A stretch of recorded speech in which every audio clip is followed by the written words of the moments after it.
чтобы всем было красиво, всем было весело. Батутные центры, танцы, музыка, праздники, рисование, елка, Деда Мороз, Снегурочка, птички, подарки. Это когда поешь с мамой и папой вместе.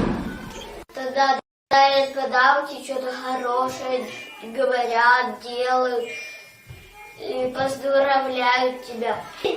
Веселье, подарки. Праздник — это подарки. Радость, веселье. Прям салют! Золушка. Там Буратино. Дед Мороз. Маша и Медведь. Клоуны еще могут. Ну, шахматная королева. Три кота. Можно Алисину Николаевну пригласить. Медведь. Бабушки. Чулили. Карамель. Вот из видео видно еще одно подтверждение тому, что ценность праздника с точки зрения детей – это ожидание чуда, это переживание радости, счастья, восторга, потребность пережить личный свой успех. А для меня, как для музыкального руководителя, вчерашние праздники – это отчет, натаскивание детей, так называемое шоу. Он требовал очень много затрат на подготовку, и за бортом подчастую оставались менее способные, часто болеющие дети. Родители, вот вспомните, коллеги, как вот приходили родители к нам на праздник. Они ведь брали телефон и совершенно не замечали все вокруг. Они видели только своего ребенка, снимали его, но забывали при этом ему поаплодировать. А потом упреки с их стороны. Почему Петя читал стихотворение, а мой нет? Почему он не солист? Почему он не стоит в первом ряду? Вам это знакомо, также знакомо и нам. А вот праздник по-новому – это работа всех. И детей, и родителей, и педагогов, всех специалистов и вообще работников всего детского сада. Всего. От костелянши и поваров. Все принимают участие в создании таких праздников. Именно в таком свободном формате праздника можно увидеть одаренных детей. Именно в свободном общении с ними. Обратить на них внимание и посоветовать родителям, чтобы они обратились к специалистам, к хореографу или к вокалисту. Сейчас, когда родители окунулись в нашу атмосферу работы и сами могут создавать праздники для своих же детей, они поняли, что это совсем непросто. И они с удовольствием собираются вот на такие встречи, чтобы обсудить, какой должен быть праздник. Пожалуйста, видео. Что мы хотим увидеть? Мы делали свою как сценку, какой у нас был выпускной своего детского сада. У нас участвовали и папы, и мамы. Так. Я не помню. Сценка. Да. Есть компания. Вот. Замечательно. Как сценку Папа берем. всегда за... Так, зато какая была избушка? Это была шикарная избушка. Да. Вот, а как вы его без вас? Я же молчу. Давайте я. Да. Так, Катя, ведущие Саша, были. Да, ведущие, да. Мама и папа? Вот тоже я... Вот, так, ведущие. Песню давайте. Так, вот, во, молодцы, ведущие. Ведущие поют родители. песню. Цветы, может быть, чуть-чуть подарочки, но... Девочки, Зачем? мы сами будем украшать? Вот. Украшения, батутный парк.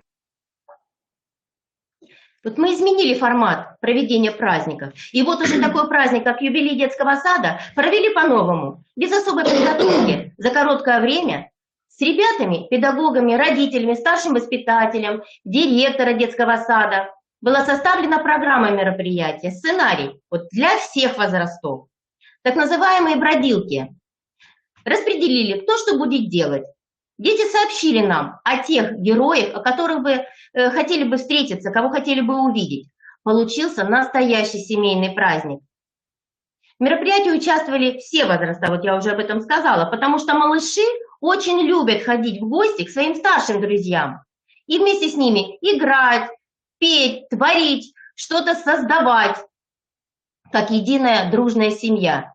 И вот поэтому праздник-то у нас и получился семейный.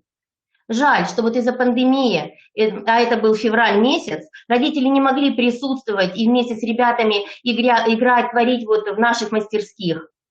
Вот что у нас получилось. В течение недели все дети, педагоги, родители, специалисты украшали любимый детский сад. После завтрака в группу пришли сказочные персонажи.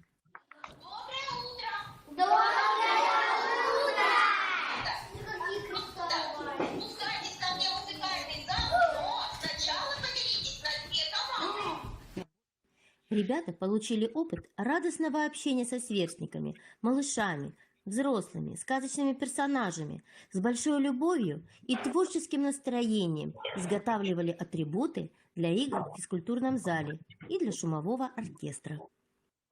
Подготовительные группы общались с шахматной королевой.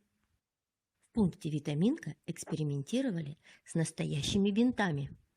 У учителя-логопеда разгадывали рейбусы. В костюмерной наряжались для джинсовой дискотеки. Игра на инструментах, которую изготовили сами, вызвала восторг. Палочки тоже пошли в ход. Танцы на полу – это просто класс. Малыши наслаждались знакомыми мелодиями. И какой же праздник без подарка? Праздник у нас не обходится без подарков. Настоящая фея с волшебной коробочкой приходила к ребятам, чтобы исполнить их желания.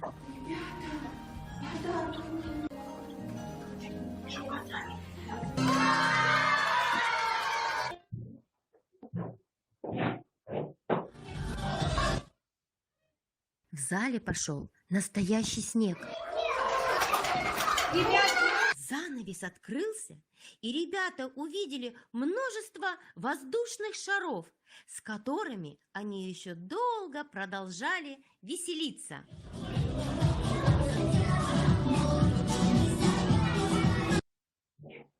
Уважаемые коллеги, вот вы видите лица детей, видите их эмоции. Вот такие праздники очень необходимы. Они сплачивают не только детей, но и всех возрастов, но и всех нас, взрослых, всех, кто участвует в таких вот мероприятиях, потому что идет работа в команде. Татьяна Валерьяновна, я закончила свое выступление на эту тему, продолжат наши коллеги.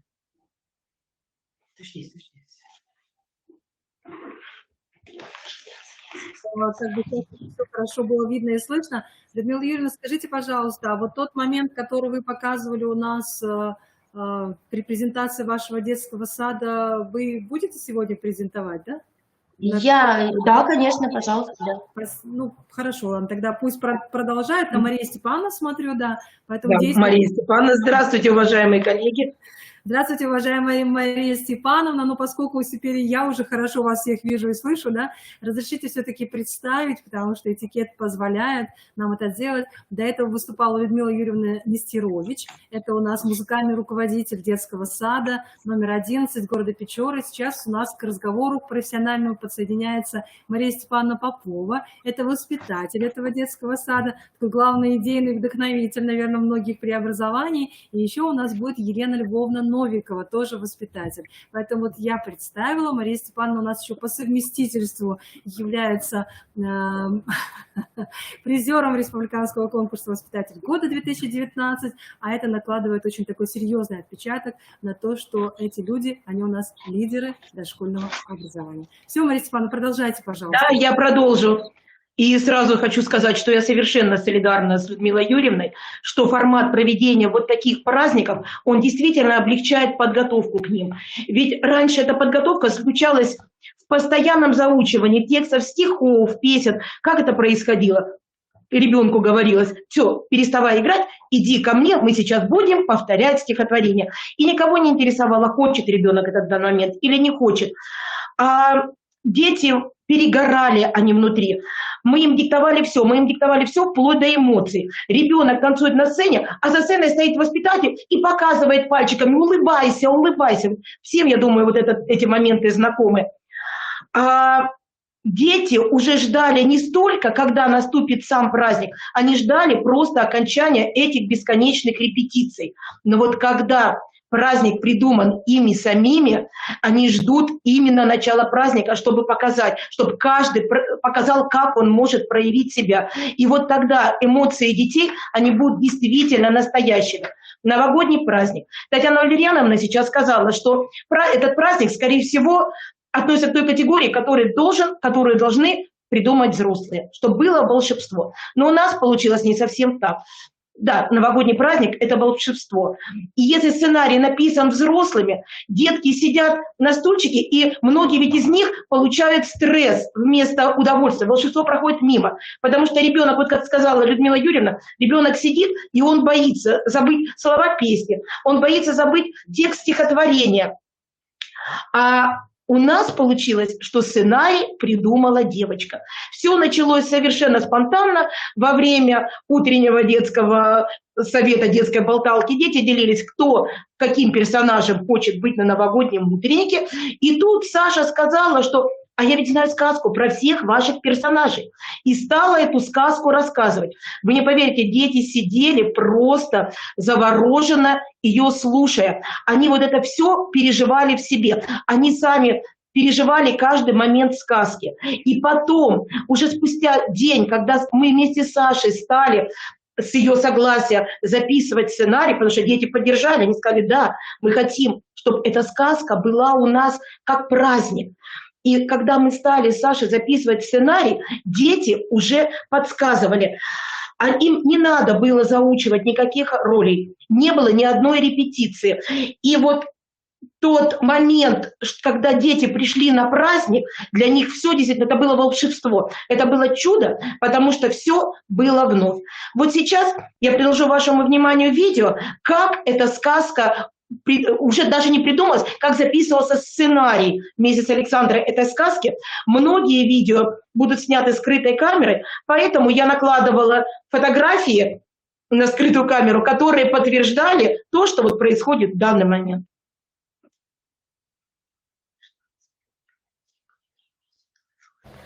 Санечка, скажи, а как давно ты придумала эту сказку? Вот 5 назад. 5 лет назад? И до сих пор никому ее не рассказывала? А почему маленькие не умеют писать? А потому что они учатся всему. Значит, сказка называется «Дед Мороз». Все, записали. Значит, начало. Зал будет светлый или темный, когда начинается сказка? Или там Ну, темный. темный зал? Но огоньки-то можно наверх включить или не надо? Ну, чуть-чуть только. Да, темный зал, немного огоньков. Значит, Выходит первый Дед Мороз и оленята. выходит. А дети-то где? Где? Там не видно, где нас. А, вы просто где-то сидите тихонечко спрятаны, да? Да.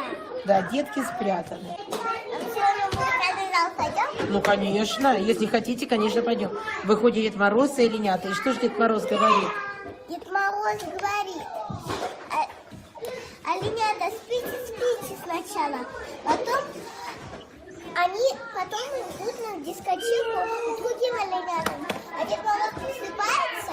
А, Дед Мороз с ними ложится спать, да? Да. А потом Дед Мороз просыпается и не видит их, потому что оленята самые первые на дискотеку встали. Но потом Дед Мороз сказал, у елочки спросил, елочка, а где мои оленята? А елочка в это время спала. А Дед Мороз как-то елочку разбудил или он оставил ее в покое? Он ее разбудил. А как он ее разбудил? Давай сразу вот я запишу, сразу придумай, как можно елочку разбудить. Он сказал, елочка, просыпайся, она сразу проснулась. А там Угу, так, я записала. А что ребятки-то наши в это время делают? Все сидят спрятаны или они помогают кому-то? они помогают. Как? Давай записываю. Кто-то будет шариками все. А шариками будут, да? Да, еще И что шарики будут делать, наверное? Летать. Что подсказывает? Ну, А, елочка подсказывает, что делать шариком, да? нет.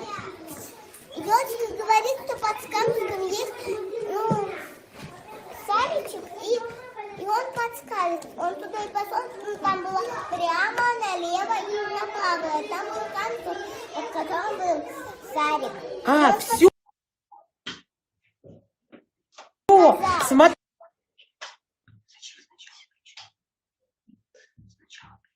Ну, коллеги, я дальше продолжу. Подготовка костюмов к этому празднику, она легла на плечи родителей. Потому что все-таки такой праздник, как Новый год, он должен быть ярким, он должен быть зрелищным. И дети заранее, они придумывают себе какую-то роль, и они ожидают, что и костюм у них родители подготовят, купят или сделают, но он будет именно праздничный костюм. Я тоже придумывала себе роль, я даже ходила по магазинам, присматривала себе наряды, но дети решили по-своему и придумали мне роль радужной Снегурочки. Я могу быть? Радужный Снегурочка. Любит? Я не знала, как выглядит радужная Снегурочка, и дети сами стали рисовать эскизы того, как я должна выглядеть. Спокойная, радужная Снегурочка из меня должна получиться. Ромик, что бывает? Радужная вода. А как ее делать?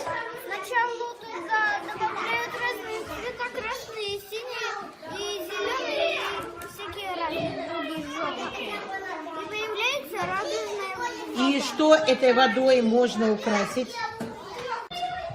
Чтобы выпить, и будут радужные волосы, наверное. А, если я ее выпью, мне радужные волосы станут, да? Да. Хорошая идея. Просьба. Вот, да, я нашла вот такой парик. Но не знаю, подойдет ли он для радужной Снегурочки. Да. Как думаете? Подойдет? А, надо разноцветный, это не подойдет, да? А, можно это украсить. А, ну хорошо, ну уже легче. А какие цвета сюда добавить? Красный, да? А, розовый. И все хорошо, добавлю в этот парик цвета, и будет радужная Снегурочка. Да. Я угадала с костюмом. Да. Ну что, пойдем к приключениям новогодним? А вот сейчас я пока предлагаю вашему вниманию видео именно самого праздника, такого живого, настоящего. Повторюсь, дети все, они придумали эту сказку, но все они видели впервые, без единой репетиции. И обратите внимание на такие прекрасные эмоции детей.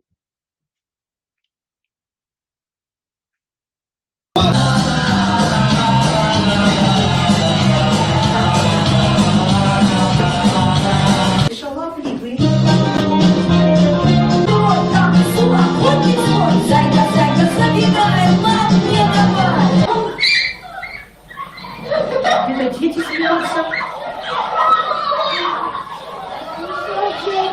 Там еще дети? И убежали наши оленя. Что же делать? Сейчас проснется Дед Мороз и не найдет своих оленей. А он проснулся. Я все-таки его разбудила. Кого-то Дед Мороз потерял. Они убегали. Они убегали. Управляли детям. Да, Дед Мороз расстроен. А что же делать? А мы тогда можем их поискать. Можем поискать, но они очень быстроногие. А мы можем опять... Мы найдем. Смотрите, уже пошли у елочки спрашивать. Наши ребятки. Наверное. Ну-ка, может, там елочка отдыхает? Спит. Как будете ее будить, елочка? Ну, давай. Где елочка?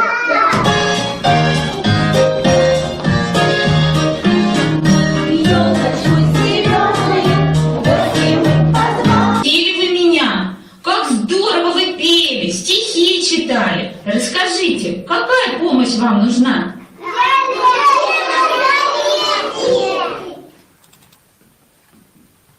Загляните под елку. Что вы там видите? Эти волшебные шары могут указать дорогу. Только с ними надо поиграть. Пойдем направо, раз, два, три, четыре, а потом пойдем налево. Раз, два, три, четыре, елки соберемся. Раз, два, три, четыре, молодцы. Молодцы, уходит от нас Дед Мороз. Все, Дед Мороз, найдешь дорогу дальше сам? Да, Дед Мороз, ребят. А мне тоже Ой. Осторожно,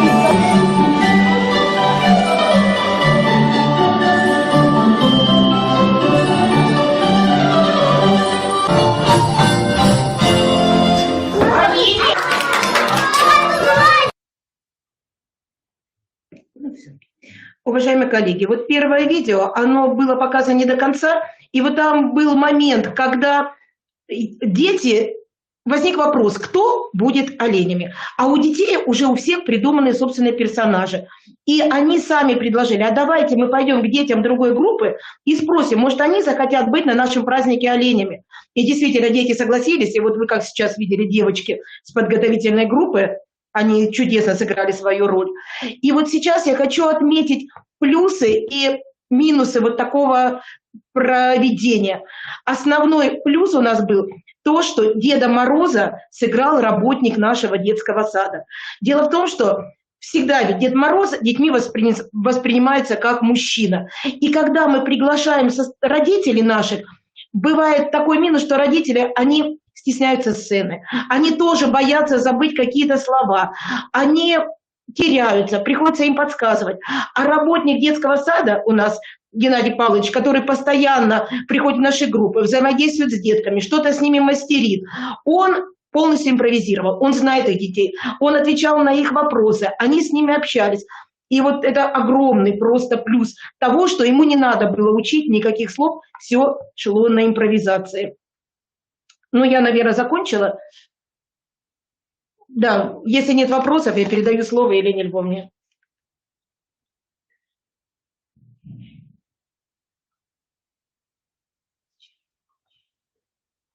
Все. Давайте.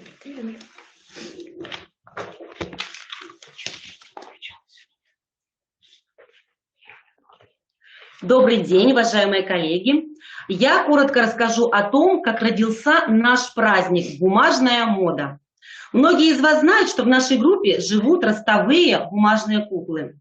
Девочки настолько увлечены ими, что в гардеробе кукол появилось много нарядов и аксессуаров для них. Наши мамы предложили устроить дефиле-показ кукольных нарядов. Для демонстрации нарядов нужен подиум. Не вопрос. Наши малыши могут все. И договариваться, и действовать. Посмотрите, какой подиум у нас получился.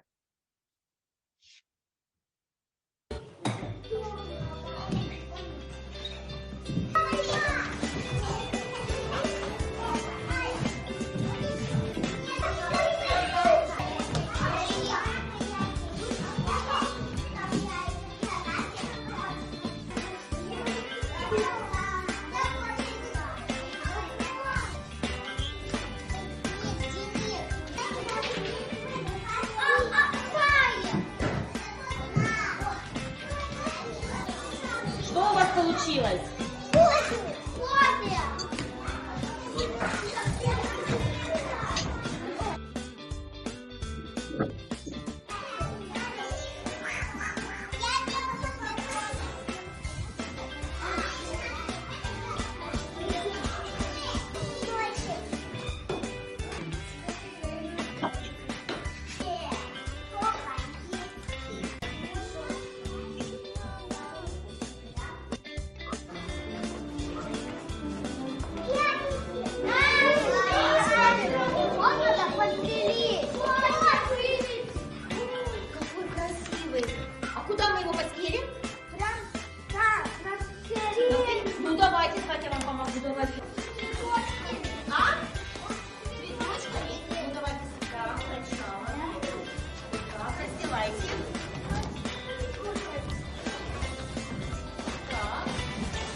свою походку по подиуму.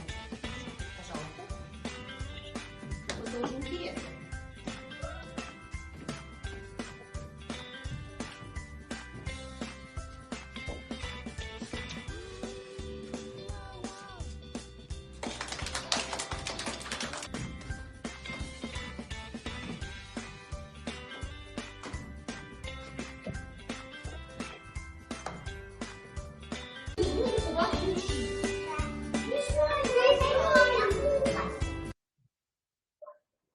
Вечерами мы собирались и обсуждали с родителями, с ребятами, какие игры и песни будут на празднике. Дети сами выбирали музыку для демонстрации кукольных и своих нарядов.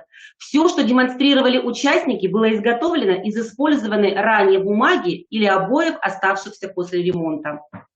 Пожалуйста, небольшое видео с самого праздника. Сцена готова. Подиум ждет своих фаворитов. За кулисами приготовлены наряды, атрибуты для показа. Сейчас все начнется. Девочек есть замечательные бумажные подружки. И сейчас они о них расскажут. Это наши подружки, мы с ними играем, мы наряжаем. И об этом наша песенка, которую мы сочинили сами. Бумажные подружки настоящие, с ними мы играем, наряды выбираем. Мы старались, украшали нашу куклу, наряжали. Мы старались,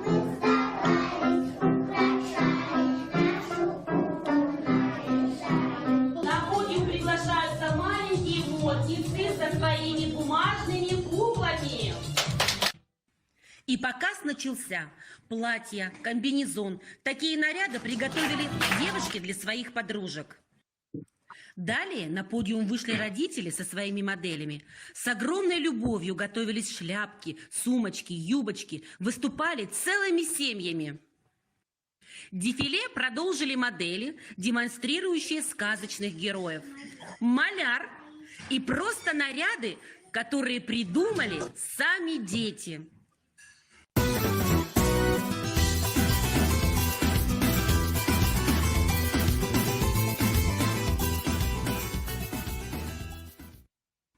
Как же без любимых педагогов? Они тоже большие выдумщицы.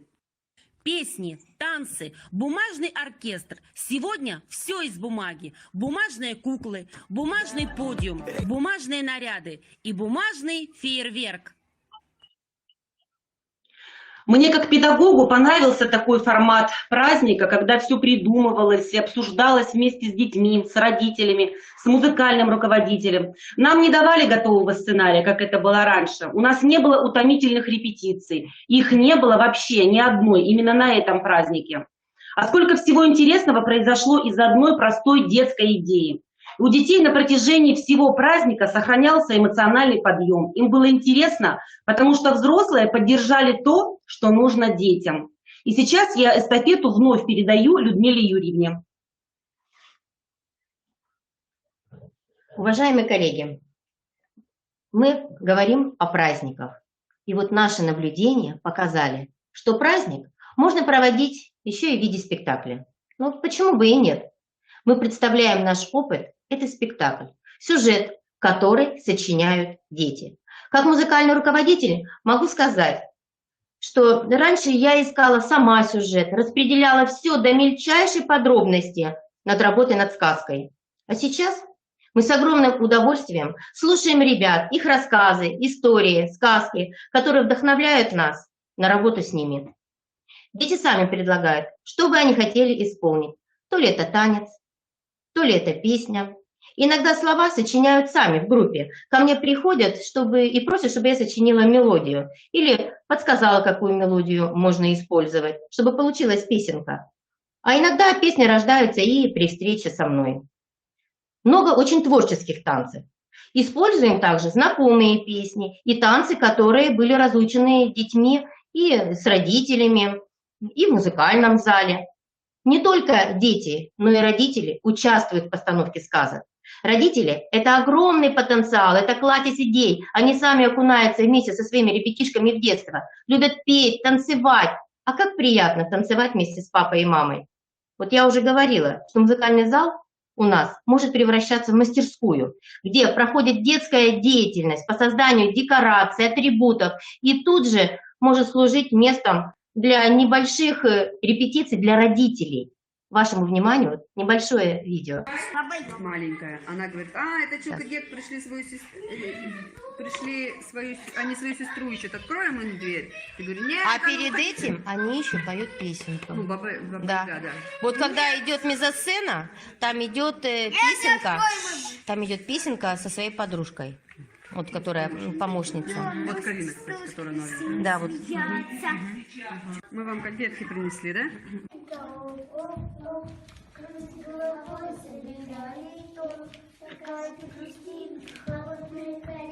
Голос красивый лес получается. Ура, мы закончили. Еще и листочки нам нужно сделать.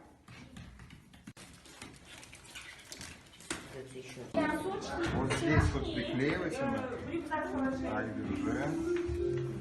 Виталия здесь обрезаем. Так, вот чуть-чуть аккуратно. Все. Поем.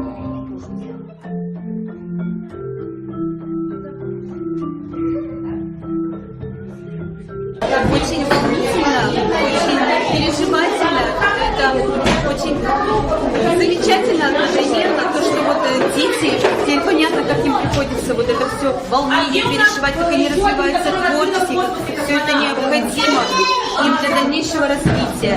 Как ни крути, творчество и развитие, они идут много вместе.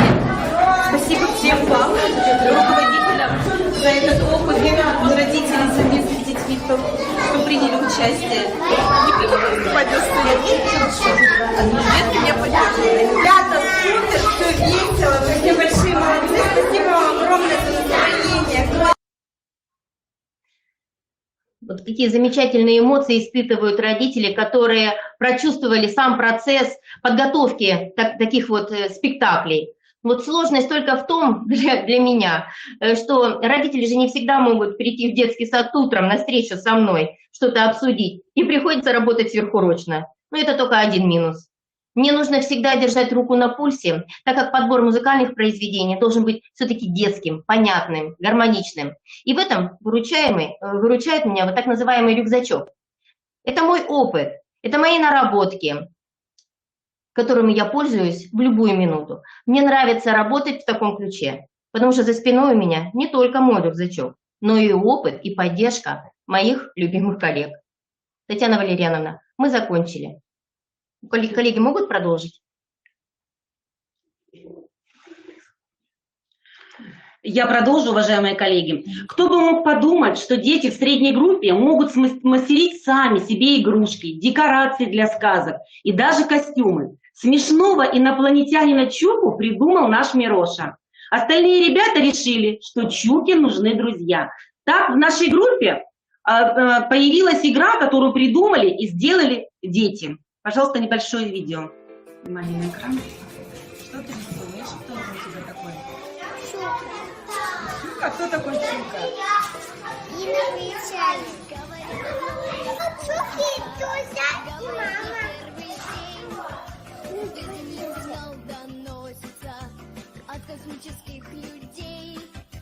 Если вдруг слеза, как с яблони, к вам в ладони упадет, значит, там по звездной радуге летит их звездолет. Значит, там по звездной радуге летит их звездолет. Летают по всей галактике зелененькие лунатики.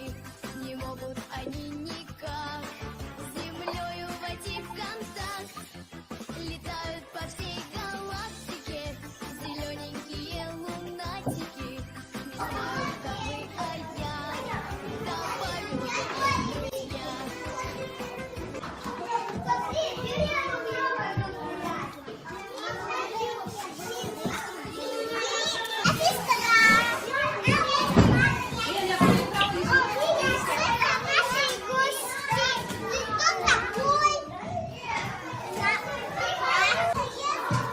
Какой корабль называется у вас?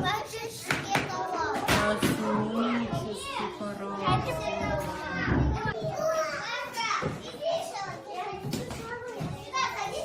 Что у вас за игра? Кто ее сделал, эту игру? Вы сами сделали.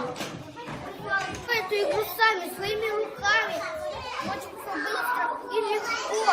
Все покрасить и все готово. И приклеить инопланетян, и все, и играть надо. Эта игра полюбилась детворе. Дети стали задавать много вопросов о космосе, о звездах, планетах. Так, благодаря детской фантазии и космическому пришельцу Чуке у нас в группе развернулась масштабная деятельность, которая объединила всех. Вместе мы придумали сказку «Космические приключения Чуки». В сундучке у ребят много отрезов ткани. Желтый отрез как раз подходит для Чуки. Идем за помощью костелянши Натальи Викторовне. Соединяйтесь, мальчишки. Проходите, пойдемте, я вам напомню, где у нас кабинет Натальи Викторовны. Проходите, пожалуйста. Здравствуйте, Наталья Викторовна. Проходите, ребятки.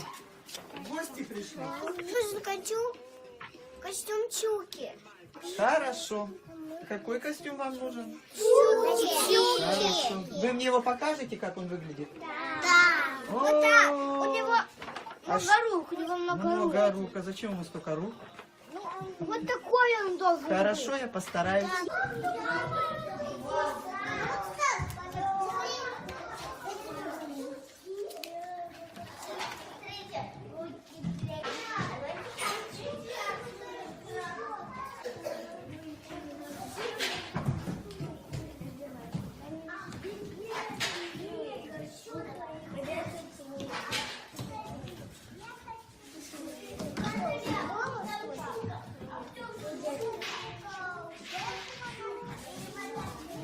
Где еще не хватает кружочков, пятнышек зеленых?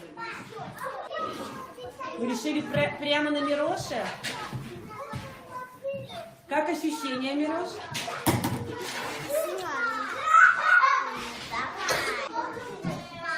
Семен старается, держит.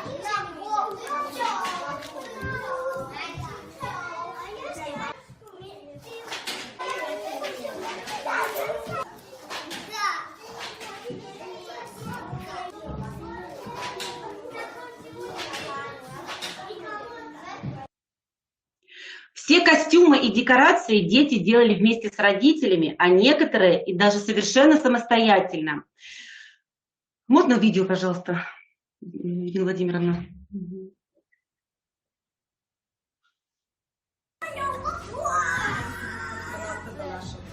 Денис.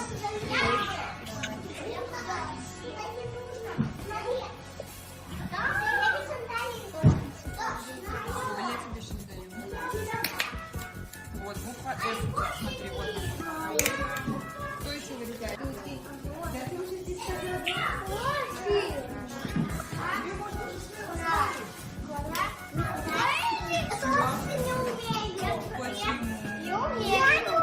Какая буква-то? Ты умеешь. А это? А это что, уши слова? Как пойдет? Шикарно.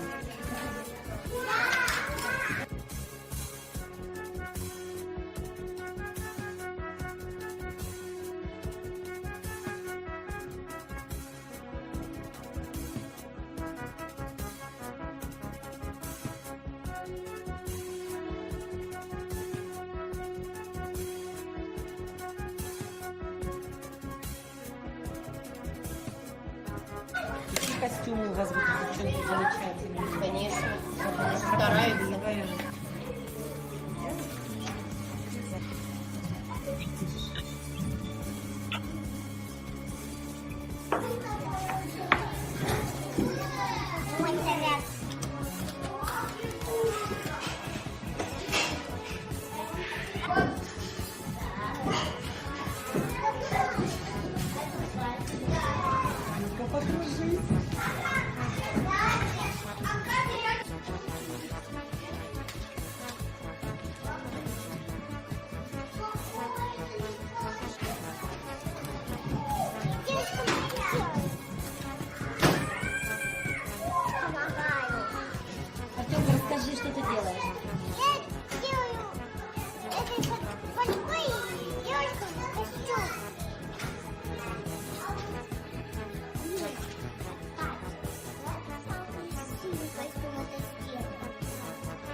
Все так мило.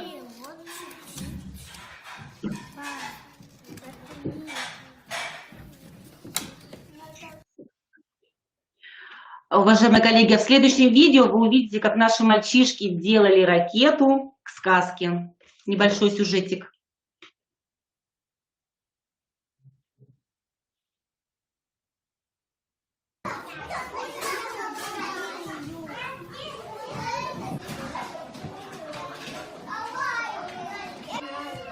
Где наша ракета? В школе день космонавтов. Мир день ракет. Мы что, Сиана? Космонавт. Ну, конечно, еще Денис будет. И вот космонавт. И вот, мы Денис. Вот. Вот миллион спящих. И есть сейчас окошки.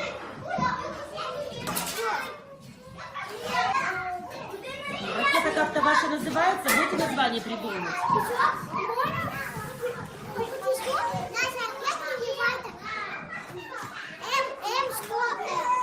Как? ММ100М. Нам нужно будет написать название. Сами справитесь? Да, спрячь. У тебя М и что? Давай, пожалуйста. И что?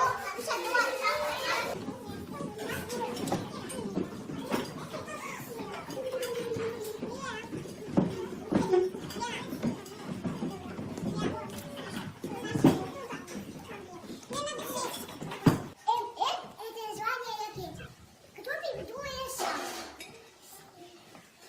Пожалуйста, работай, а тут уже все обедать сели, суп остывает.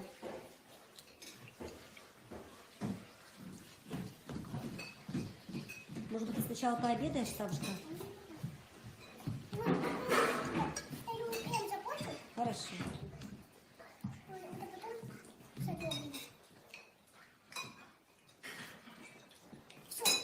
Умничка, иди ручки мой.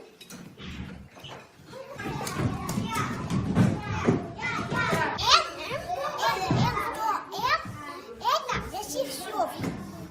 Я его так называю, потому что это зачищевка.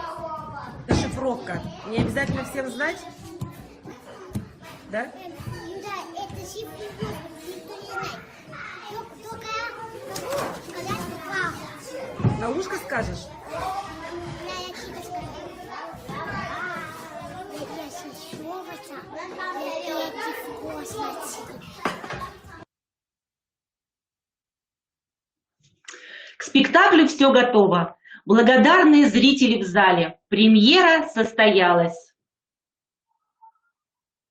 Жил-был на свете мальчик Мироша.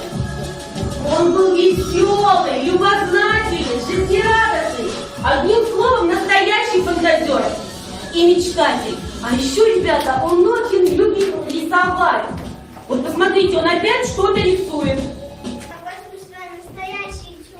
Какой смешной! И заснул крепким сном наш мечтатель.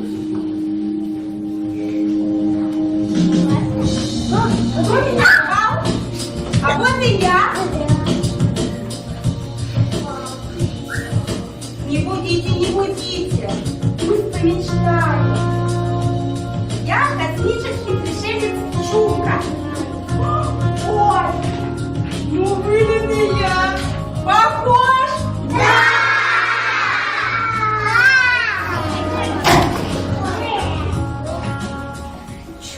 Чука, это ты когда подождал.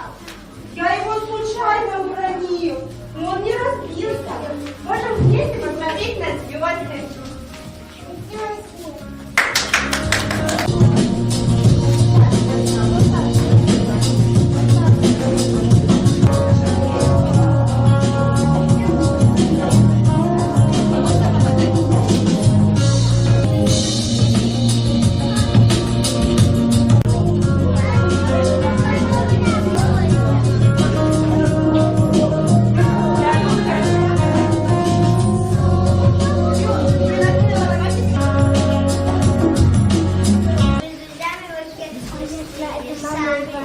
Зови скорее своих друзей, вместе отправимся в космос.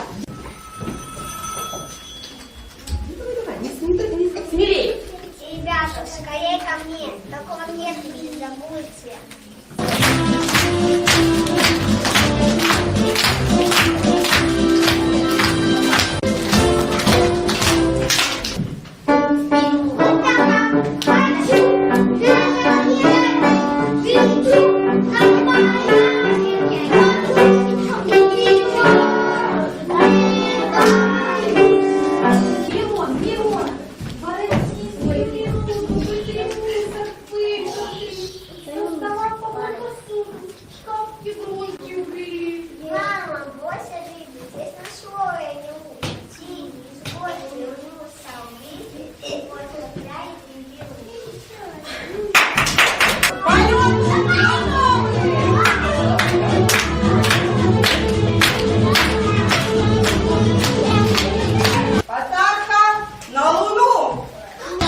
Поехали!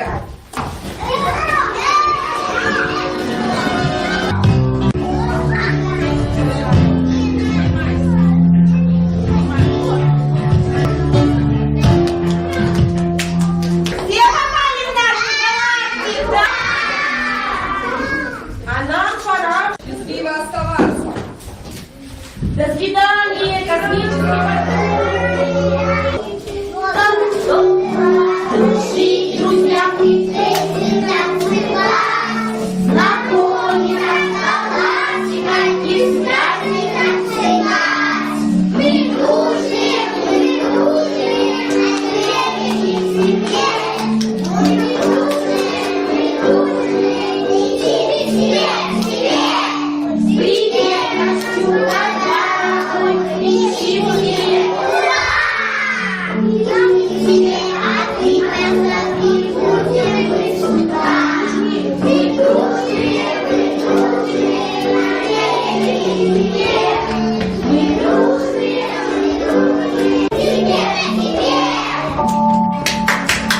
Мне было здорово с вами, друзья!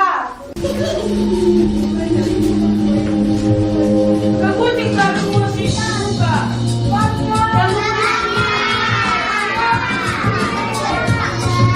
А наш полет продолжается. И мы приземляемся на планету Детский сад.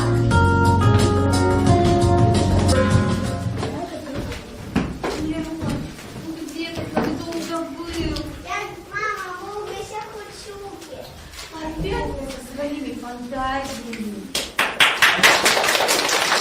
Очень волнительно, очень переживательно.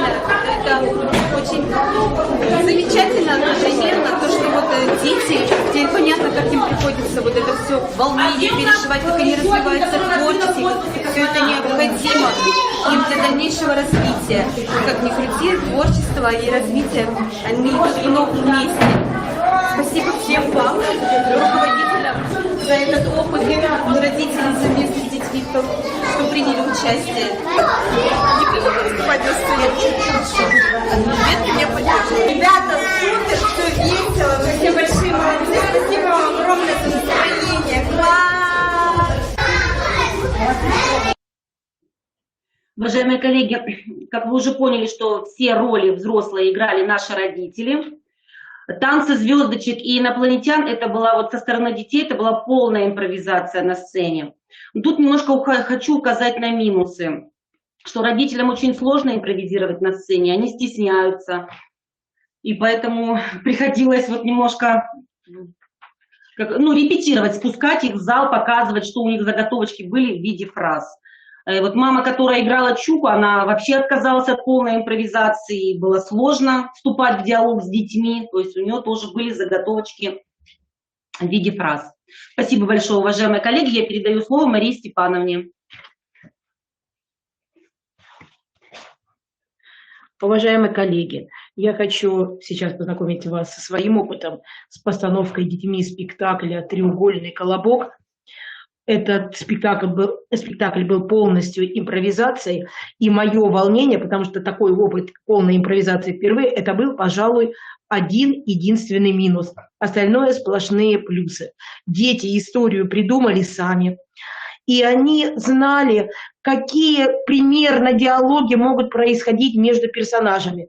Почему примерно? Потому что до премьеры своих игр эти диалоги они постоянно друг с другом разыгрывали. И тексты диалогов менялись совершенно кардинальным образом. Ни один ребенок не был привязан к какой-то конкретной роли. Кстати, это очень было важно в непростой период, когда большинство деток нашей группы заболело. И если бы мы ждали всех пришедших детей, когда выйдут все наши актеры, все наши персонажи, нам пришлось бы ждать очень долго, и дети просто бы перегорели. Настолько они ждали свою премьеру. Именно в день премьеры они договорились, они разобрали костюмы, кто кем хочет быть. Например, ребенок, который накануне собирался быть лисичкой, в этот день он вышел у нас в роли зайца. Зайцев планировалось 1, 2, а вышло у нас 4 ребенка на сцену. Но у нас что самое интересное, была одна роль вот главного героя треугольного колобка, о которой очень мечтал мальчик Рома, и который все время говорил, что он просто мечтает выйти на сцену, и что замечательно, наши дети решили эту роль никому не отдавать. Они сказали, вы потом увидите дальше видео, они сказали, что мы просто будем ждать Рому, мы сказку переделаем именно без этого персонажа. И сказку переделывали они сами прямо на сцене. И сейчас вашему вниманию первое видео, как мы придумывали вот сценарий вот этой сказки. Так давайте я буду записывать, с чего же наша сказка начинается. Кто жил-был?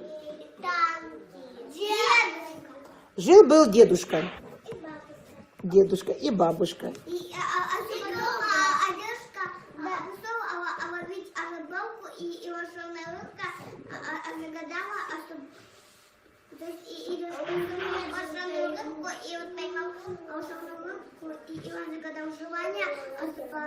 Так, стоп. Ты перескажешь сказку, которая была. А давайте придумаем, какое вот он другое желание мог загадать. Не то, которое в книжке написано, а другое.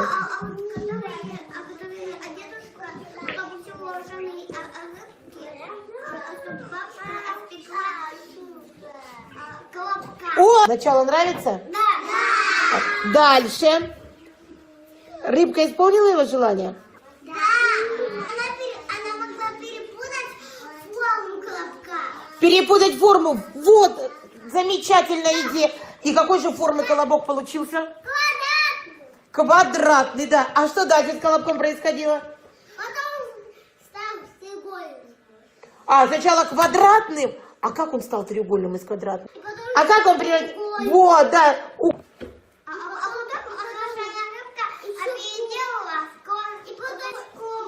Так, потом с круглого. И какие приключения у нас начались у колобка?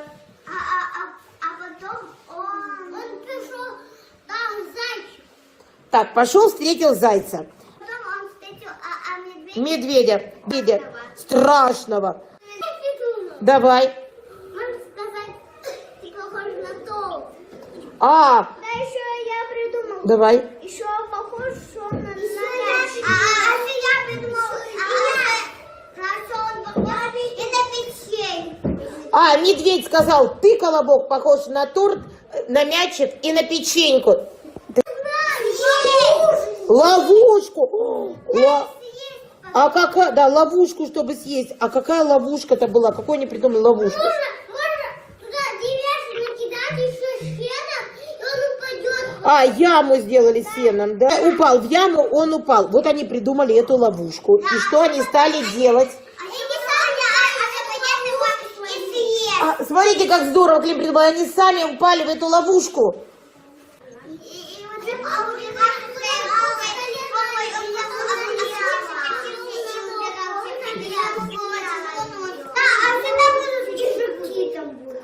Да.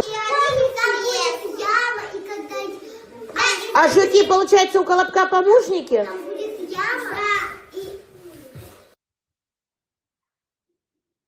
Почему опять И подготовка к этому видео была полностью инициативой детей. Вы сейчас увидите, как они готовили костюмы, как они придумывали песни, как они обращались за помощью к нашему музыкальному руководителю.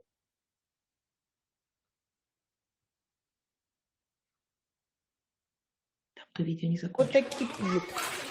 Вот здесь товарищи у нас мастерят для нашей песни музыкальные инструменты. Продемонстрирую потом. Никитка, что ты делаешь? Это сетка-ловушка, в которую в этот попадется волк или сам. Здесь рисуются у нас маски. Маски рисуют. Так, а тут девочки рисуют афишу.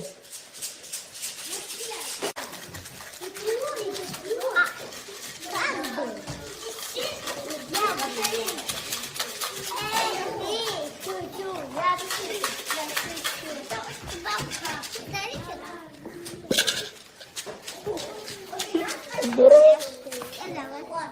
волшебное превращение пирога в колобка.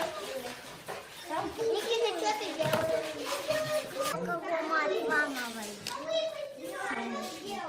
Блин, что ты рисуешь своему колобку? Уши? Вот, смотри, какой. Это дети рисуют маски. Темно-коричневый. Умница. Так, Даша, рыбка.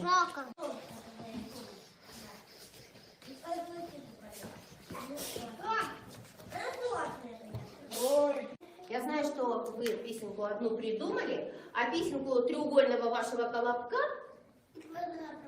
Да, и квадратного колобка. квадратного колобка, у вас еще треугольного. Вот нет у вас музыки, да, я так понимаю? Только одни слова, да, Людмила Одни Юрьевна? слова, да? Хорошо. Значит, что, помочь вам с музыкой? Хорошо, я постараюсь. Тогда вы мне приносите ваши слова, хорошо, сочиненные, а я посмотрю, что же можно с этой песней сделать.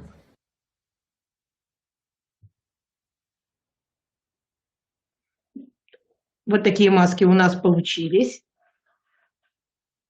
А эти костюмы родители делали дома у заболевших деток, и они присылали нам видеосвязь, как это все происходило. Декорации дети тоже решили рисовать сами. Декорации рисовались сначала на полу, а вот так они выглядели у нас на сцене. Вот я непосредственно в декорациях. Музыкальные инструменты, которые получились. Вот как раз процесс, как эти декорации дети крепили.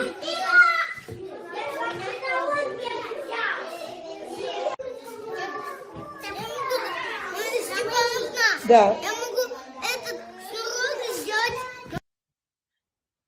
Ну, этот был момент, как Леве делали удочку. И вот что я хочу сказать. Это, конечно, очень тяжело полностью положиться на импровизацию. Но вот каждый раз задаешь себе вопрос, а нужно ли это детям. И вот здесь это детям было, не столько это было необходимо, это вот прямо был их звездный час. И сейчас я покажу вам видео, как все это выглядело на сцене. И обратите внимание, как дети переодевались. Тут же один ребенок играл роль, он спускался, вместо заболевшего надевал другой костюм, выходил. Даже не место заболевшего. Если ребенок хотел тут же выйти другим персонажем, у нас в полном доступе свободном лежали костюмы рядом с сценой, они переодевались. И даже вот такие моменты, как рыбка вышла в виде зайца, это вы все сейчас увидите. Мы Ламина никогда не отдадим никому. А когда он поправится и придет? Сейчас, Андрюшенька. Он сыграет, мы вышел. Роль заболевшего ребенка. Да? Вот, друзья, я хочу с вами посоветоваться. Вот смотрите, Рома наш заболел. Сказку мы будем играть без него. А как быть, вот когда он придет? Он так мечтал быть колобком. Покажем с ним. А вот только немножко переделаем свою сказку. Переделаем? Да. И новую сказку. Там только все по-другому будет. Сменять. Вместе с Ромой, да? Да. Вы настоящие друзья. Да. Играем сказку без Ромы. А как Рома, потом как мы эту сказку покажем? Ну, ему пришло по интернету. Видео? Ага.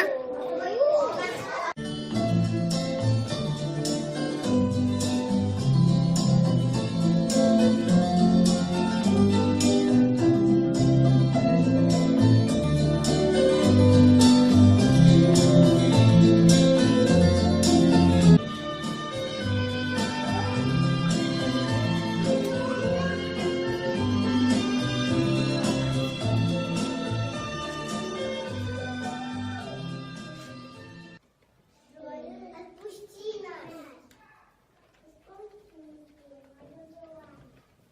Какое тебе желание исполнить? Чтобы бабушка испекла колобка, дед просит. Репетиции не было, это импровизация деда, как дойти до дома.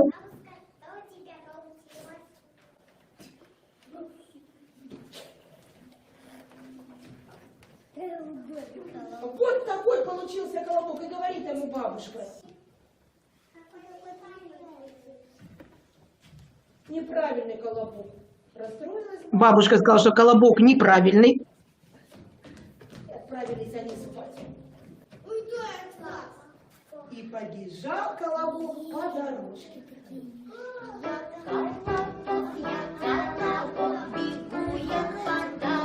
Вот как раз эта песня, которую дети придумали сами со Людмилой Юрьевной.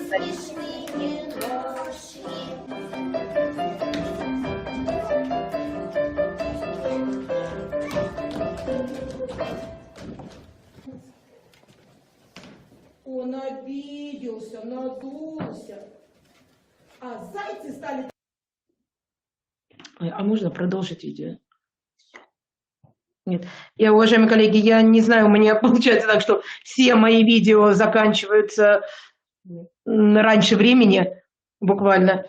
Но я думаю, примерно весь принцип вам понятен.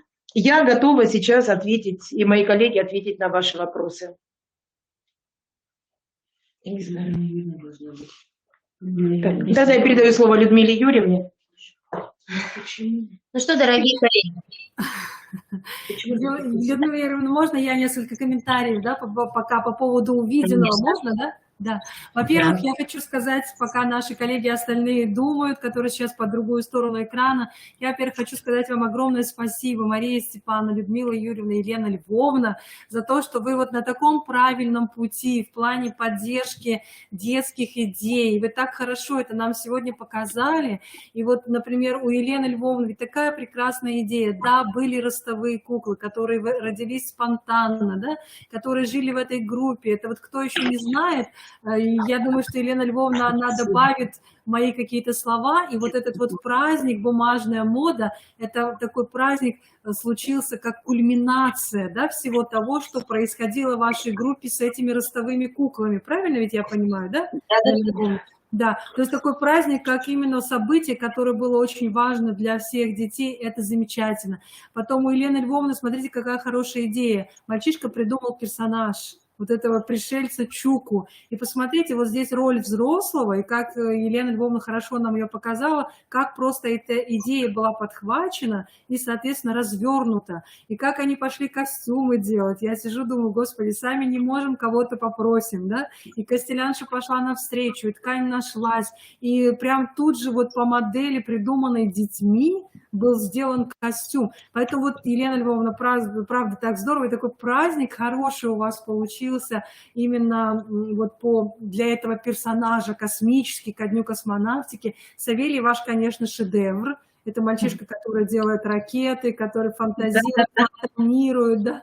Он просто вообще шедевральный такой парень у вас. Поэтому, не знаю, мне кажется, вот, Елена Львовна, я сначала вас хочу спросить, ну, вообще вот, вот вспомните свое 8 марта и 12 апреля прошлого года. Ну, 2020, да, там 2019 пусть даже будет. Вот как бы по вашим ощущениям профессиональным, вот этот формат, он, ну, я не могу сказать лучше-хуже, да, но он как бы вам, как профессионалу, вот он ближе или все-таки ближе тот формат, который был раньше? Вот 8 марта, по красивому сценарию, вот как вот вам самой? Нет, теперь же мне как педагогу нравится работать в этом ключе. Мы подтянули сразу всех родителей, у всех уже горят глаза. Нравится то, что у нас нет вот этих утомительных, длительных репетиций. И детям нравится, что дети-то, у них тоже горят глаза, в принципе, как и у наших родителей сейчас. Но у меня они всегда горят. Так что... Ну, спасибо, да, спасибо, Елена Львовна, замечательно. Спасибо. Да, вообще, и потом можно вернуть теперь Марию Степановну. Спасибо. Да. Но я немножко хочу пояснить, уважаемые коллеги, мы вот решили попробовать такой формат, когда все 3 педагога сидят вместе, и когда они как бы вместе вот пытаются поделиться своим опытом интересным. Мария Степановна, ну, конечно, ваша сказка «Треугольный колобок», она была ожидаема, да? Потому что сценарий ее писался, вы показали нам, и вообще вот эта находка, как снимать скрытой камерой, она, конечно, такая интересная находка. Я думаю, что чтобы не отвлекаться от детей, поэтому, может быть, что-то у вас в вашей светлой голове еще потом созреет. Когда они не видят, что на них направлен глаз камеры. Да, да, конечно, и тоже такая идея, вот, дорогие коллеги, я думаю, что Марии Степановне удалось донести до вас эту идею, как можно тут же на ходу сочинить сказку, что вот Сашина сказка была, да, 5 лет назад придуманная, а кто знает, может, ребенок правду говорит, а ей еще 5 лет ведь нету. Да, Мария Есть, как раз 5 лет только исполнилось. Ну, я про то, что она только-только родилась, конечно, она не могла ее придумать на 5 лет раньше, но мы не знаем, а может быть, это ее душа придумала эту сказку, и вам сейчас она ее просто преподнесла. Поэтому вот эта Сашина сказка, вот этот вот сценарий, который был составлен вместе с мальчишками, который прям Мария Степановна здорово записала, и вы видите, что, в принципе, ведь ничего не надо, да? Да, Мария Степановна? Наверное, просто нужно уметь записать за ребенком, да, распределить, и, соответственно, сыграть вот этот спектакль, который здесь сейчас родился. Поэтому тоже такое вот огромное вам спасибо за эти идеи. И мне хочется, может быть, немножко ваших комментариев, что, ну, вот это ведь не делается просто так, да? То есть, например, вот воспитатель, который никогда не проводил, вот ему с чего вообще начинать? Мария Степановна, подскажите, пожалуйста. Вот он никогда этим... У вас понятно, у вас вторая младшая группа, там все способствовало тому, раньше было год назад, там дети, у вас свободная деятельность, свободная игра, там как бы все это, взаимодействие с родителями. А просто вот подскажите, пожалуйста, тем, кто никогда не делал ничего по детской инициативе, не ставил тем более никакие спектакли, праздники, с чего им начать? Надо начинать просто с наблюдения и с того, чтобы услышать ребенка каждую минуту. Вот даже далеко ходить не надо, Сашина сказка. Она рассказала сказку детям, и достаточно было одной фразы. Какая замечательная новогодняя история. Все, процесс запущен. И дети сразу подхватили, а давайте у нас будет эта новогодняя история. Ничего больше взрослому не пришлось придумать. Так же, как и сказки про новогодний колобок. У нас была неделя театра в детском саду, все группы придумывали. Достаточно было просто посокрушаться, что вот, ребята, не знаем, с чем нам выйти на сцену. Так они сказали, так давайте, вы сами. Просто их надо слышать, вот, слышать каждую минуту. Но это же интересно, Мария Степановна, согласитесь? Очень, это очень. И, кстати, это очень просто... Единственное, да, немножко страшная импровизация, куда это все поведет. Вот так получилось, что видео у меня не до конца прошло, там можно было дальше моменты услышать. Вот взрослый боится, да, это минус. А для детей это их радость, это их творчество, это плюс. Ну и смотрите, какой шедевральный образ вам придумали дети. Разве кто-то может придумать радужную снегурочку от начала до конца? Еще главное, чтобы это совпало с вашим внутренним таким ощущением. Поэтому, не знаю, мне кажется, вот то, что вы показали сегодня, и праздники, и спектакли, это вообще такое очень хорошее начинание в вашем детском саду. Понятно, что это не в каждом детском саду. Это даже не в каждом 5-м детском саду происходит сейчас. Но то, что вы показали, то, что вы на этом пути, потому что по-другому вы уже не можете. Мне кажется, это очевидно. И вот коллеги восхищаются, вы можете прочитать. А я сидела, просто смотрела и думаю, ну и вот зачем нам занятия по развитию речи, если у Елены Львовны так хорошо Савелий все рассказывает. Что, куда, зачем, почему? Потому что его собственный замысел, его смысл и ваши дети, да, ведь, Мария Степановна, так хорошо сочиняют. Потому что одно дело, когда ты один сочиняешь, а другое дело, когда тебе помогают. И еще с таким интересом, вот я давно за вами наблюдаю, за вашим именно общением с детьми, с таким интересом слушают детей. Вот это, Мария Степановна, это у вас вообще не отнять. Настолько, вы знаете, такое ощущение, что это не маленькие дети перед вами сидят, а это обычные взрослые люди, с которыми вы ведете очень такой хороший, равноправный диалог. Поэтому это, конечно... Татьяна Валерьяновна, это не они взрослые люди, это я до сих пор в душе ребенок, и мы поэтому с ними просто на одной волне. Здорово, здорово, здорово, правда. Поэтому, Мария Степановна, сейчас я хочу поговорить с Людмилой Юрьевной, да, все-таки музыкальный руководитель. Да, вы, пожалуйста, пока, коллеги, если какие-то вопросы там есть в чате, вы посмотрите, и, соответственно, вы уже потом сами возьмете слово и будете отвечать вашим коллегам. Людмила Юрьевна, я хочу спросить вас, можно, да?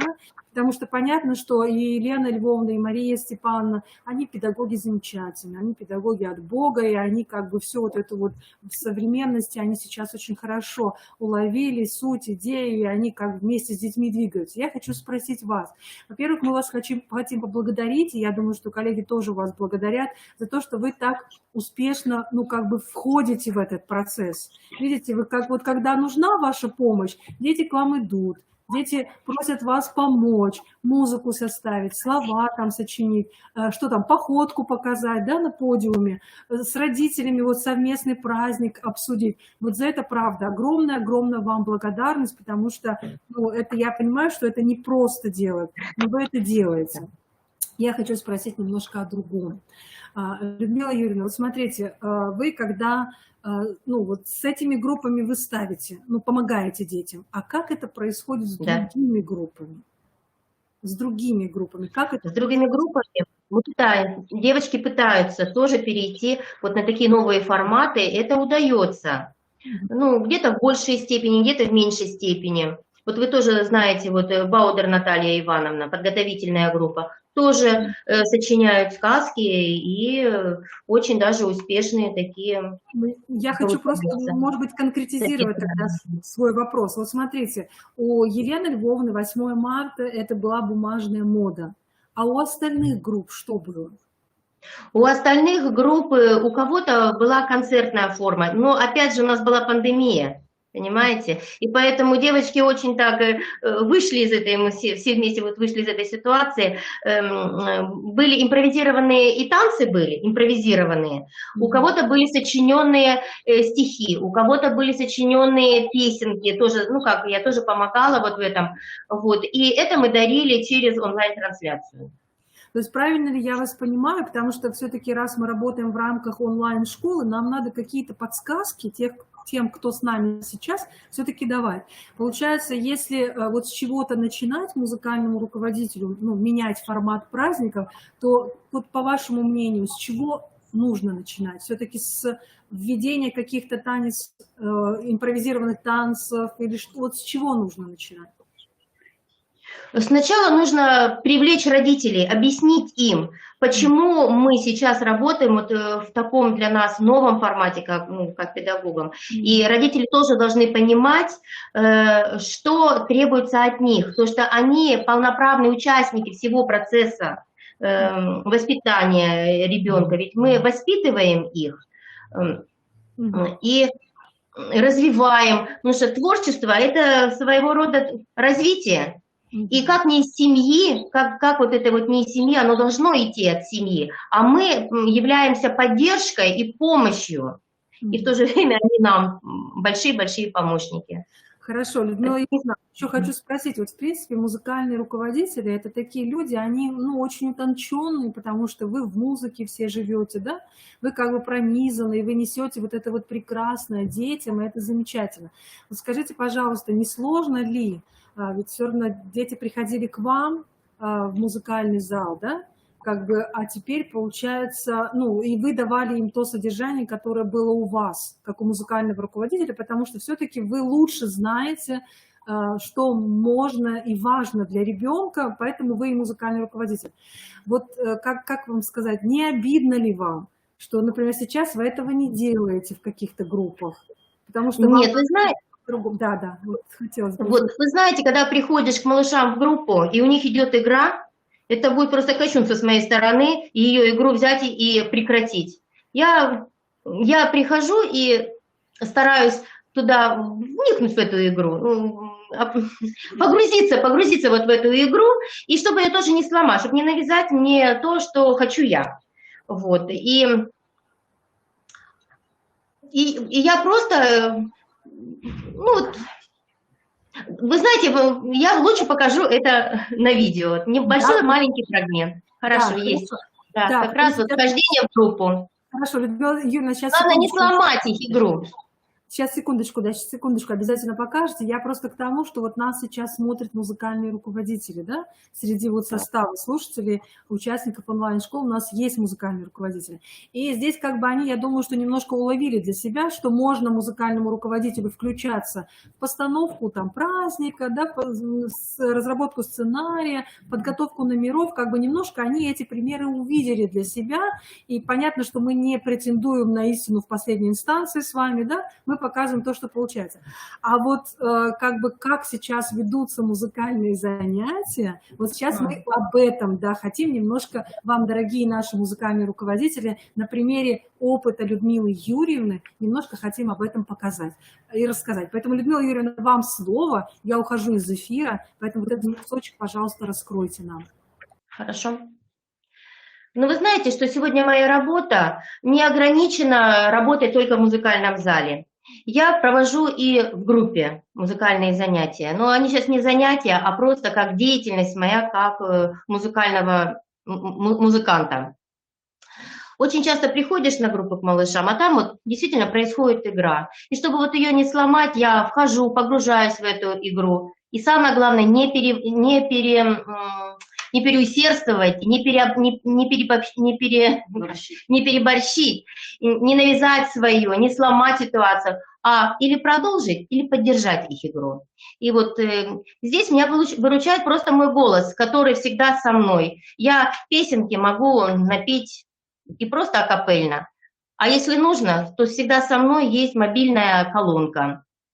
Вот. И здесь вот самое главное, что надо почувствовать, стоит продолжать свою деятельность на группе как музыканта, или стоит оставить ситуацию и завершить свою деятельность и выйти из этой же игры. Потому что такие встречи – это обычно экспромт. Вот мы всегда вот умеем наверстать то, что мы хотим сами дать. И самое главное, не сломать то, что мы потом в дальнейшем никогда больше не сможем не увидеть и можем это потерять. Это детская игра. И поэтому вот мои вхождения в группу, они происходят очень аккуратно. Ну, иногда проходят, конечно, и занятия такие на группе там, с мишками, пожалуйста, но это делают все музыкальные руководители. Вот. А вхождение вот именно в игру, в их деятельность, это достаточно сложно. И, пожалуйста, вот видео можно посмотреть, такого вхождения.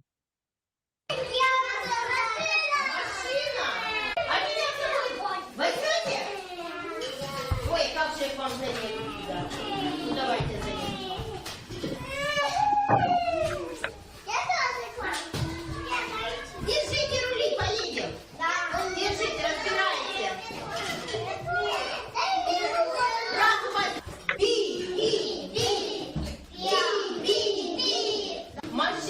В машине детей полно.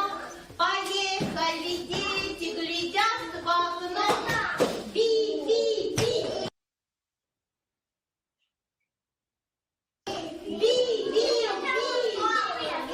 Приехали, машина, стоп. Раз, два, три, повернись. И птичек превратись. Птички полетели. Скворушки, скворушки,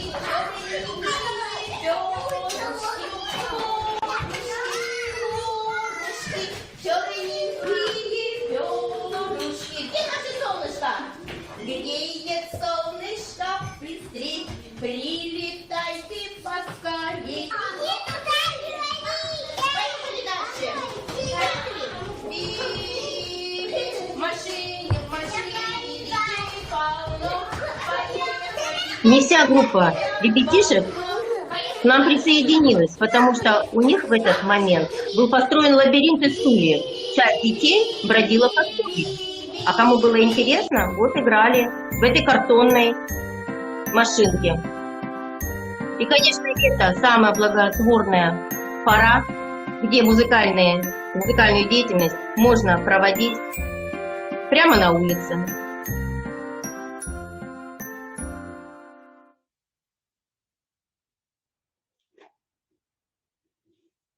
Ну, вот так вот. Татьяна Валерьяновна, вот и в таком вот ракурсе происходит. Спасибо вам большое, да, это понятно, замечательно. Скажите, пожалуйста, еще тоже как музыкальному руководителю хочу у вас уточнить, как же тогда мы будем приобщать детей к классической музыке? и где это можно будет сделать. То есть как бы здесь сейчас вот вы пока подумайте, да, здесь ситуация, она понятна, что и я коллегам объясняю, которые нас сейчас смотрят, что мы ведем сейчас разговор о том, что не дети приходят к специалисту, а специалист приходит в группу и приглашает, ну, к себе присоединиться, и перейти ли в зал, остаться ли в группе, и связать, как другую деятельность предлагают. И если дети на эту деятельность откликнутся, то тогда специалист и проводит, ну, какие-то интересные, может быть, вещи с детьми. Если нет, значит, они играют в группе. Это вот тот момент показала нам с вами Людмила Юрьевна. И это тоже не просто дается и не просто делается. Вот, поэтому, Людмила Юрьевна, как же быть с классической-то музыкой? А с классической музыкой тоже не так все и сложно, потому что классическая музыка, она же включается во все моменты, во все режимные моменты, во всю деятельность в детском саду. Например, особенно когда дети ну, что-то вот творят, рисуют, пожалуйста, включите, они это слушают. И, может, их навеет вот это восприятие музыки на творческий танец. Они же тут же порисовали, они тут же могут изобразить. И, так, и я еще как музыкальный руководитель, но это опять же делаются музыкальные гостиные, где можно послушать и посмотреть вживую музыку, можно приглашать артистов с музыкальной школы, таких же ребята, которые у нас выпустились, у нас очень много деток, которые посещают музыкальную школу, причем играя на разных инструментах, и они могут вживую увидеть, ну, вот тот пример, который их сподвигнет, может, в дальнейшем. Вот. Потом... Хорошо. Еще как бы у нас еще проходят такие же мероприятия, как знакомство с музыкальными инструментами. Вживую, вот у меня у самой вот и балалайка, и мандолина есть, и гитары. Пожалуйста, ребята тоже с ними знакомятся вживую, вот так вот все трогают, играют, а им и также потом ты даешь, чтобы они прослушали музыкальные произведения. Пожалуйста. Хорошо, Людмила, спасибо большое. Ну и, наверное, такой последний вопрос мне бы хотелось вам задать. Вы вот сейчас миссию музыкального руководителя, его роль, вообще вот какой видите в современном детском саду? Вы знаете, эта роль как вспомогательная и в то же время как основная, потому что музыкальный руководитель, он, в принципе, в гуще всех событий. Нужно успеть и на все возраста, и на все виды деятельности. Нужно же и подсказать и педагогам, и себе понять, что нужно детям, понимаете? Да, вот, и очень нужно держать большую связь со всеми родителями. Они сейчас-то ко мне идут и звонят, и тоже через онлайн. И я вот делаю такие консультации тоже на страничке, музыкальной страничке детского сада. Даешь консультацию, например, в том же о семейном празднике, как провести театр дома, например, там, как провести праздник, вот у меня сейчас вот было, что такое движение, чем они отличаются там, на музыкальные движения там, от обыкновенных физкультурных движений и так далее.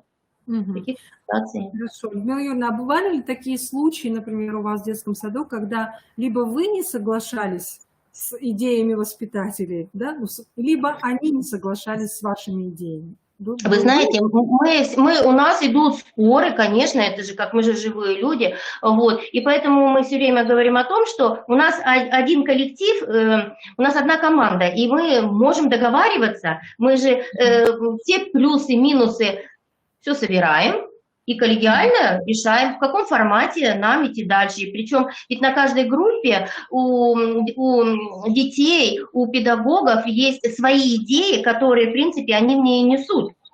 Да. И самое, да, вот коллеги подсказывают, что самое главное, это действительно мы от интересов детей исходим. И не могут быть события действительно, ну как, одинаковые во всех группах.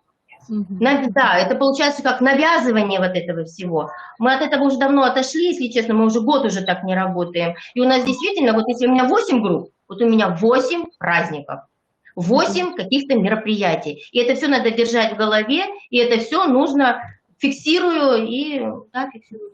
Но так сложнее работать, так интереснее работать или так не нужно работать? Вот Какая ваша Нет, это интереснее работать, это интереснее. Я просто человек такой, который любит работать, начнем с этого, и поэтому мне интересно узнать вот специфику такой работы. Скажите, Нагрузка больше, конечно, да. Людмила Юрьевна, скажите тогда, пожалуйста, еще как бы один вопрос такой, видите, ну потому что мы с вами профессионально давно не общались. Скажите, пожалуйста, вот обычно музыкальный руководитель – это человек, либо который хорошо поет, либо который хорошо танцует, да, либо который хорошо на чем-то играет. Ну, по-другому нельзя быть музыкальным руководителем. Вот как быть здесь? То есть, когда ты имеешь талант свой, но при подготовке к празднику, вроде как твой талант, он вот в чем будет тогда заключаться? Где я его смогу проявить, показать, что здорово, вот я могу петь, танцевать? Вот где, как это? Или это Вы знаете, показывать, да? вот вы знаете, у меня всю жизнь был пионерский голос. И поэтому я не могу петь, ну вот как профессионалы поют, используя вокальные какие-то свои данные. Я поэтому тоже в душе ребенок, и я бы не работала в детском саду, если бы я не умела всего понемножку, понимаете? Вот, и поэтому я немного танцую, немного пою, немного рисую, и все вот это я стараюсь применить в своей работе.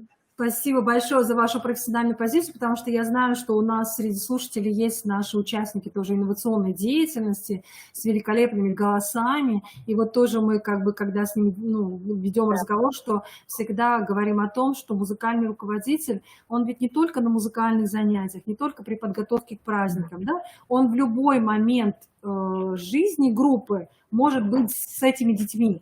И поэтому те же самые колыбельные может петь музыкальный руководитель, да, когда детки укладываются спать в каждой группе, а не воспитатель. Ну, то есть, как бы мне кажется, вот такая вот ваша миссия, она самая важная, чтобы разбудить вот эти детские сердечки именно хорошей музыкой и позволить через музыку выразить самих себя. Вот, наверное, так бы я сказала, да? У меня иногда ребята просят, да, а сыграйте нам что-нибудь. Конечно, ты садишься, и ты, ну, просто обязан сыграть красиво на инструменте, на фортепиано, который у тебя стоит на главном месте в музыкальном зале. Это естественно. Музыкант должен владеть инструментом, хотя бы одним. Когда ты владеешь двумя инструментами, конечно, это замечательно. Вот, но я сейчас, вот мне муж подарил акулеле, маленькую гитару, я сейчас вот пытаюсь ее освоить, потому что это нужно. Хорошо. Ну и, Людмила Юрьевна, поскольку вы затронули тему музыкального зала, новый зал, как он вам? Он лучше? Новый зал – это просто шедевр. Мы сейчас уже вот привыкли работать. У нас ведь огромная сцена, которая занимает половину нашего музыкального зала. Мы теперь работаем в трехмерном таком измерении. И сцена, и ступеньки к сцене, и сам пол, вот шикарный пол у нас. А на шикарном поле у нас лежит шикарный ковер мягкий. Дети очень любят на нем и полежать, и порисовать бусами, вот, и новые шторы.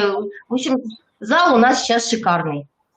Но в то же время мы сразу же мобильно перестраиваемся, и если это требует ребята или какое-то событие, мы сразу же его демонтируем и превращаем в мастерскую, чтобы там можно было и нарисовать. Кидаем клеенку, расстилаем, и у нас сразу же рисуют дети декорации, например, или вот грот строили вот вместе с папами. Создаем условия для развития. Да, это творческого развития. Да, увидели в ваших роликах замечательных, когда они на полу там разворачивали. Да, конечно, хорошо, здорово. Людмила Юрьевна, спасибо вам еще раз огромное за тот профессиональный диалог, который у нас с вами был. И, конечно, мы будем очень ждать, я очень жду вашего того ролика, который вот вы показывали на предыдущей нашей встрече. Помните, где там с бусами они выкладывают такие разные интересные вещи, да, детки, у вас такие хорошие были монтированные ролики, поэтому очень, конечно, будем вам благодарны, если вы их разместите. Выложите это в Фейсбуке, да? Да, потому что они действительно очень хорошие, они показывают вообще то, что может делать и, наверное, должен сегодня делать музыкальный руководитель. Поэтому спасибо вам огромное за то, что поддерживаете детей, как бы ведете их. Вот кадр такой у вас тут тоже замечательный, когда без музыкальных инструментов вы импровизируете, используя, ну, так сказать, звуки или не знаю что, своего тела, да, может быть, ну, то, что есть у нас. Здорово, здорово, спасибо огромное.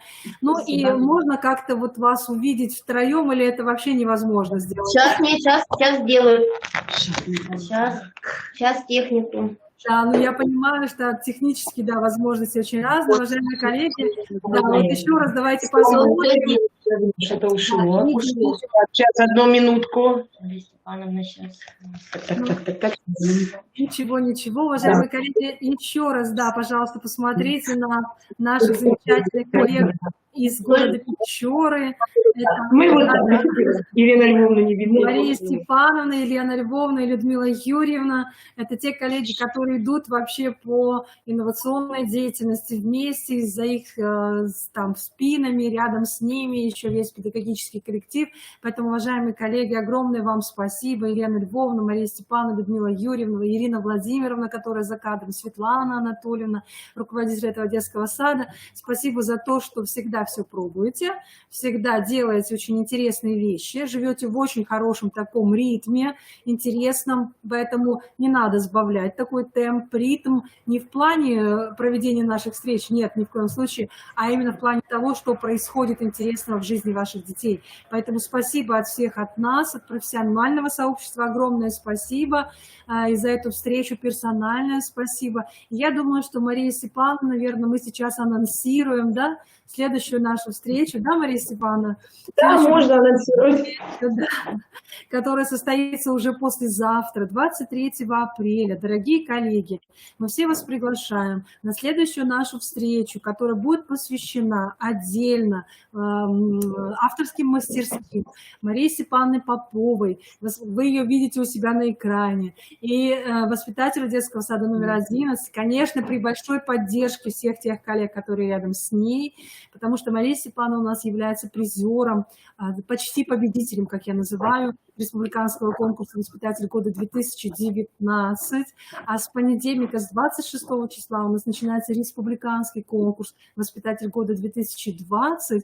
И вот как бы так сложилось, что, ну, так случилось, что мы будем проводить авторскую мастерскую Марии Степановны по поддержке детской инициативы, детской индивидуальности и по развитию детской самостоятельности. Это наисложнейшие темы на сегодняшний день в мире дошкольного образования. У Марии Степановны это получается делать, и она вам покажет и расскажет свое профессиональное видение о том, как развивать детскую инициативу и самостоятельность, и как поддержать развить, прошу прощения, детскую индивидуальность. Поэтому, Мария Степановна, надолго не прощаемся. Я думаю, что вы уже готовитесь к этой встрече. Правда, Мария Степановна?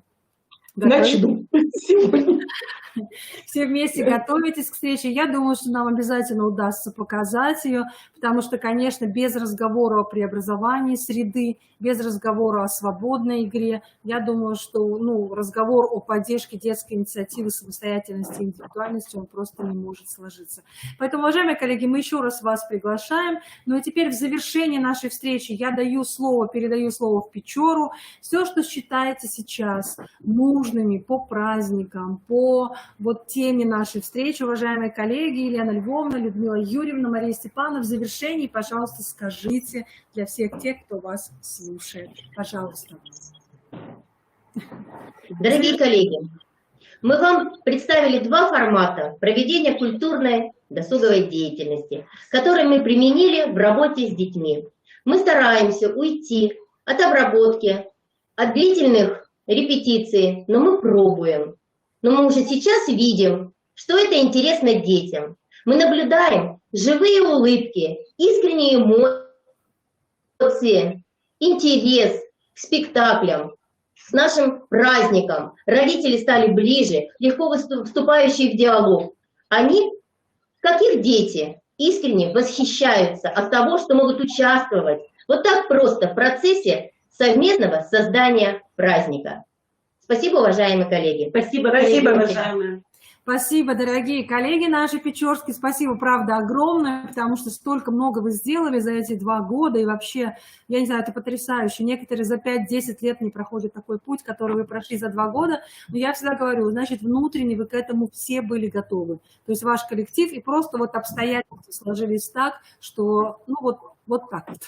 Поэтому спасибо вам огромное, сил вам, энергии. Но я думаю, что ваши дети, они вам, воспитанники, вам это придают, и вдохновение черпаете вы действительно от них. Поэтому огромное вам спасибо, с пламенным приветами в Печору все это передается.